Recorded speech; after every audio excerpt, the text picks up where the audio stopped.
ایک عارف ہے ایک معارف ہے. شمسی صاحب ہاشمی صاحب ایسا ہی ایک عارف ایک معارف. عارف کون ہوتا ہے؟ معارف کون ہوتا ہے؟ عارف وہ جس کے جسم پہ تجلی آئی، جیسے بابا مہر علی شاہ صاحب، جسم پہ تجلی آئی تو عارف بنا، اور روح پہ تجلی آئی تو معارف بنا. جسم پہ تجلی آئی تو فقر با کرم والا بنا، روح پہ تجلی آئی تو فقر با کمال والا بنا. جسم پہ تجلی آئی تو تیری رسائی صرف عقل اسلام کے قدموں تک ہے، اور روح پہ تجلی آئی تو تیری رسائی سب سے پہلے مولا کائنات علی پاک کے قدموں میں. وہاں سے تو آگے گیا عقل اسلام کے قدموں میں. عقل اسلام سے اجازت لے کے، کیونکہ فقر با کمال والا ہے تو، تیری روح پہ تجلی آئی ہے، اللہ کی طرف چلا گیا. یہ ہے کمال، فقر با کرم، فقر با کمال. فقر با کرم والے شیخ سیدنا عبد القادر جیلانی علیہ رحمہ کی اس میں چلے گئے، پیرانے پیرے آپ. لیکن سید علی پاک تو وہ جتنے معارف ہیں وہ سارے علی پاک کے قدموں میں چلے گئے. عارف اور معارف، عارف وہ جس کے جسم پہ تجلی ہے، معارف وہ جس کی روح پہ تجلی ہے، وہ معارف. اس کی رسائی عالم احدیت تک ہے. اس کی رسائی صرف عقل اسلام کی محفل حضوری تک. اسے کچہری پہ کہا جاتا ہے، عقل اسلام کی کچہری. ہر جمعرات کو عشاء کے بعد، رات 12 بجے کے بعد، عشاء کے بعد تو دربار غوثیت ختم ہوتا ہے، 12 بجے شروع ہو جاتی ہے، فجر تک چلتی ہے. مدینے میں بھی، مکہ میں بھی. ایک محفل عالم ملکوت میں، ایک جبروت میں، ایک وحدت میں. 5 محفلیں ہوتی ہیں جمعرات، 5 محفل.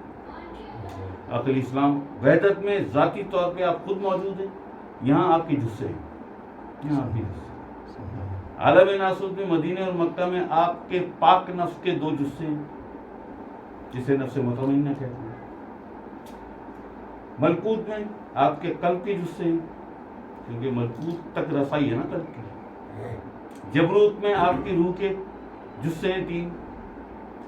پھر عالم وحدت جو آپ کا اپنا عالم ہے، جسے مقام محمود بھی کہتے ہیں، ریزیڈنس ہے عقل اسلام کی، وہ اللہ پاک نے الگ کی، وہاں آپ خود موجود ہیں. اس جسم کے ساتھ سرور صاحب، اس جسم کے ساتھ جو وصال کے بعد ملتا ہے نوری جسم، نہ بڈھا ہوگا، نہ بیمار ہوگا، نہ جلے گا، نہ مرے گا. عقل اسلام کی امتیوں کو بھی ملے گا. کب؟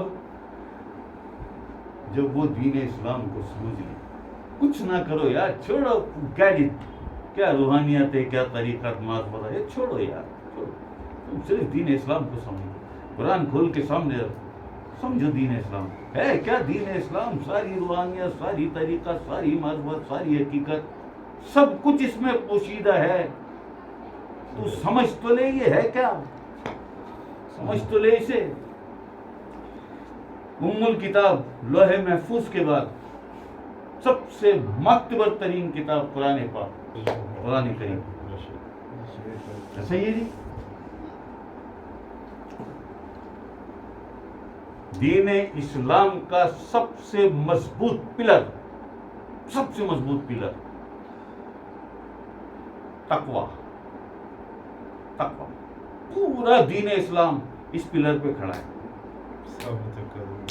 پورا دین.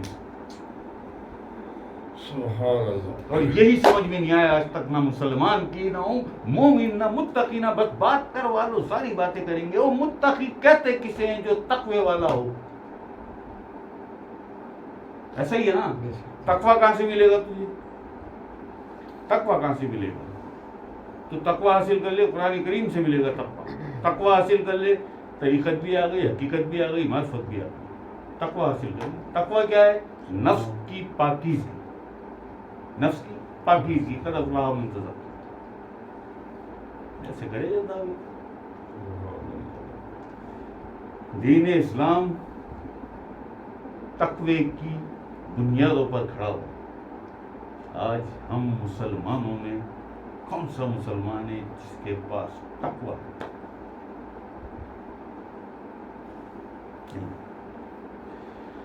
کوئی بھی نہیں ہے.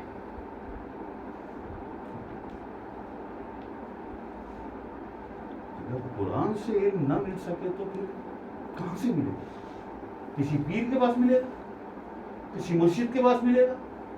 کہاں ملے گا؟ جب قرآن سے نہیں مل سکا تو کہاں سے ملے گا؟ کہاں سے ملے گا؟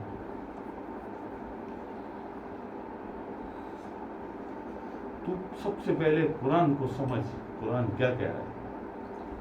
قرآن حدیث ثقلین، اسے سمجھ کیا ہے یہ؟ نیازی صاحب دیکھیے، جو فقیر، جو اولیاء ہیں، فقراء ہیں، صوفیاء ہیں، وصفا ہیں، ان کا کیا ہے؟ نقطۂ گل مکاؤ یار، یہ لمبی لمبی باتیں، لمبے لمبے مناظرے، یہ بکواس، یہ بحث، یہ تکرار چھوڑ یار، نقطۂ گل مکا، نقطۂ گل مکا۔ اس کے بعد پھر دائیں بائیں اینکی پینکی نہیں، حدیث ثقلین کل مک گئی، میں تمہارے درمیان دو چیزیں چھوڑے جا رہا ہوں، ایک قرآن پاک اور ایک اپنے اہل بیت۔ اگر انہیں تھم کے رکھا تو کبھی گمراہ نہ ہو پاؤ گے، گمراہ نہ ہو پاؤ۔ کیا سرور صاحب ہمیں اس سے آگے یا پیچھے کی گنجائش ہے؟ نہیں سر۔ یہ کون کس کا؟ جو سرور کونین ہے، شہنشاہ دو عالم ہے۔ لولا کرما خلقت الافلاق، اے حبیب نہ بناتا یہ کائنات اگر تمہیں بنانا مقصود نہ ہوتا۔ قرآن فرما رہا ہے ہم اسے چھوڑ دیں، ہم اسے چھوڑ دیں۔ تمہاری معنی کسی کی بھی یار، گیجٹ کسی کی بھی ہمیں نہیں سمجھ میں آتا، کچھ بھی نہیں سمجھ میں آتا، ہمیں صرف آپ اسلام کی، آپ کا فرمان سمجھ آتا ہے، آپ کے بچوں کی بات سمجھ آتی ہے، اور قرآن سمجھ میں آتا ہے، قرآن سمجھ میں آتا ہے، ہماری سمجھ میں کچھ بھی نہیں آتا۔ جو قرآن بتا رہا ہے، جس کی تصدیق قرآن سے مل رہی ہے، ہم اس کو مانیں گے، ہم اس کو مانیں گے، بس ہمیں نہیں پتا کچھ۔ پہلے اسے مانو، اس کے بعد آگے چلو، اس کے بعد آگے چلو۔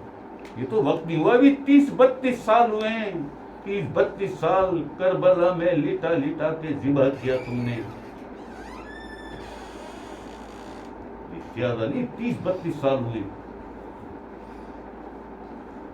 قرآن فرما رہا ہے کہ اجر رسالت مجھے کوئی دینا چاہو، اگر جو تکلیفیں اٹھائیں، جو صدمے جھیلے، مجھے کوئی اجر رسالت دینا چاہو تو کچھ نہیں چاہتا تم سے، بس میرے بچوں سے محبت۔ سبحان، کچھ ہی وقت گزرا، 54 سال، 53 اور 54 سال عمر ہے امام حسین علیہ السلام، 53 اور 54 سال،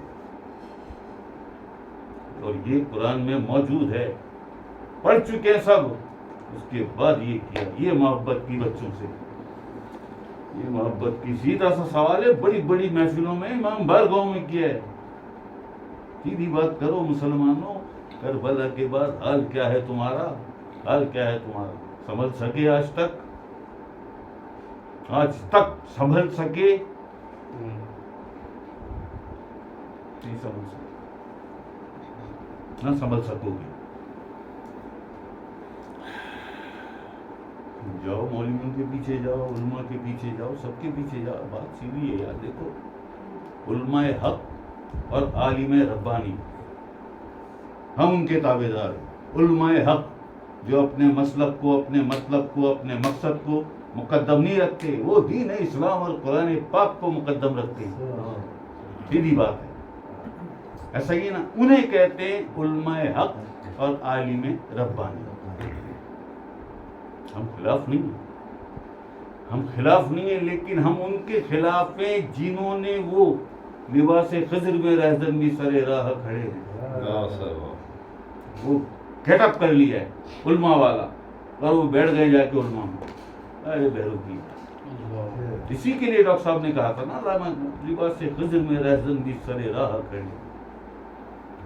ہماری شکایت کہ ہمارا شکوہ ان سے ہے اور مسلمانوں سے، جانتے کیوں نہیں؟ جانتے کیوں نہیں؟ بھائی آپ کسی سے سوال کریں کہ حضرت تقوی کے معنی بتائیے، متقی کے معنی بتائیے، اور وہ نہ بتا سکے آپ کو، تو اس کے بعد بھی آپ نے اگر اسے عالم مانا، کابر مانا، تو آپ ہیں غلطی پہ. اللہ پھر آپ سے پوچھے گا، اللہ پھر آپ سے پوچھے گا، اللہ سب بتا دے. یہ فرمائیے کہ تقوی ہے کس پرندے کا نام، متقی کہتے کسے ہیں، اس کے بغیر کوئی تصور نہیں ہے. دیر از اے نو ان کنسپٹ آف دین اسلام. تقوی نہیں تو دین اسلام نہیں. بہلائے جا اپنے آپ کو ساری زندگی، بہلائے جا، کچھ بھی نہیں ہوتا. حج کر کے تم پتھر مار رہا ہو، جسے پتھر مار رہا وہ پیچھے کھڑا ہوا ہنس رہا ہے. سچ بتا رہا ہوں، وہ ہنس رہا ہے پیچھے کھڑا ہوا، اچھل اچھل کے جو پتھر مار رہا ہو تلاش کر کر کے.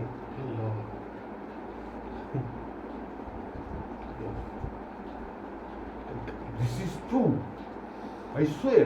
ہنس رہا ہے پیچھے کھڑا ہوا. تمہارے لیے تو تمہارے نفس ہی کافی ہیں. میں تو بہت بڑے کسی کامل، کسی اکمل، کسی مکمل پہ آتا ہوں. تمہارے لیے بہت کافی ہیں تمہارے نفس. مجھے پتھر مار، تم مارو گے مجھے پتھر. میں نے آدم کو ورغلا دیا، تمہاری تو اوقات کیا. جو پہلا علم الاسما میں پہلی ولایت، پہلا علم لے کے آیا، جو پہلا اولو العزم رسول ہے، وہ میری ضد سے نہیں بچ سکا. اپنے گریبانوں میں جھانکو، ہو کون تم؟ کشمیر صاحب صحیح ہے. کیا ہوں قرآن کی طرف. تمہارے لیے تو نفس ہی کافی ہے.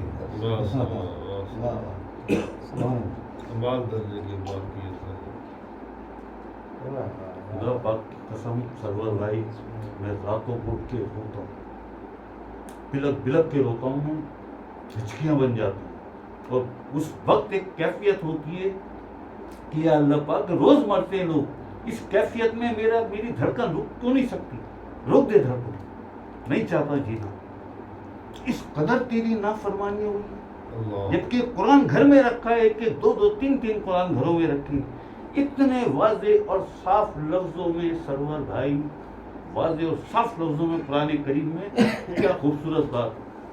ایک تو فبیعلی ربک ما تکذبان، اور تم اپنے رب کی کون کون سی نعمتوں کو جھٹلاؤ گے. یہ جو نعمت اللہ پاک نے تمہیں عطا کی، اتنی چھوٹی سی بات بھی اس امت کی سمجھ میں نہیں آئی. وفی انفسکم افلا تبصرون. مر جائے یہاں پہ دھڑکن تیرے دل کی رک جانی چاہیے اگر یہ بات تیری سمجھ میں نہیں آئی. وفی انفسکم افلا تبصرون. میں تو تمہارے نفوس یعنی تمہاری جانوں میں چھپا ہوا ہوں، مگر افلا تبصرون، تمہیں بصیرت ہی نہیں، شعور ہی نہیں. رب دے تیرے اندر وسدا وچ قرآن اشارے وے بولیا رب انہوں ملسی جڑا اپنے نفس نو مارے. تیرے اے بندے مجھے بڑی ممتا، بڑی محبت سے، بڑے نازوں سے تخلیق کیا تھا میں نے، اور ساری مخلوق میں اشرف قرار دیا. سبحان اللہ. بے شک ساری مخلوق میں سب اشرف قرار دیا. تیرے اور میرے بیچ میں جو پردہ ہے وہ حجاب اکبری، وہ پردہ وہ نفس کا پردہ ہے. ہٹا دے اس پردے کو، پھر تو میرا ہے میں تیرا ہوں. پھر تو میرا میں تیرا. صرف اس نفس کے پردے کو ہٹا دے. نفس کا پردہ ہٹ جائے تو بندہ متقی بنتا ہے، تو بندہ اہل تقوی بنتا ہے. یہ نفس کا پردہ تیرے اور میرے بیچ میں جو پردہ ہے وہ نفس کا پردہ ہے. اس پردے کو ہٹا دے، پھر تو میرا میں تیرا. تیری شرک سے بھی زیادہ قریب ہوں پھر میں. سبحان اللہ. پھر تیری شرک سے بھی زیادہ قریب ہوں. جو تو نہیں مانگتا میں تجھے وہ بھی عطا کروں گا. پھر تو مانگ نہ مجھ سے کچھ، پھر میری عطاؤں کو سنبھالنے کی ہمت پیدا کر، اتنا کچھ عطا کروں گا تو. بس اس پردے کو ہٹا دے. اسے حجاب اکبری کہتے ہیں قرآن میں. ایسا ہی ہے ہاشمی صاحب. اس میں یہ دو لائنیں 4 لفظ سمجھ میں نہیں ہیں. وفی انفسکم، میں تمہارے نفوس میں پوچھوں. افلا تبصرون، مگر تمہیں بصیرت شعوری بلے شاہ کیسے اٹھا رہا ہے سید عبداللہ شاہ. رب تے تیرے اندر وسدا وچ قرآن اشارے یہ بولے رب انہوں میں سی جڑا اپنے نفسوں تقوی. ابھی یہ تقوی ہے، یہ نفس کا تزکیہ تقوی ہے. تو اگر متقی بن گیا تو سمجھ لے اللہ تیرا اور تو اللہ کا. اللہ تیرا، تو اللہ کا. پھر تو میرا ہے، میں تیرا ہوں. پھر تو میرا ہے، میں تیرا ہوں. کیوں نہیں سمجھ میں آیا بھائی؟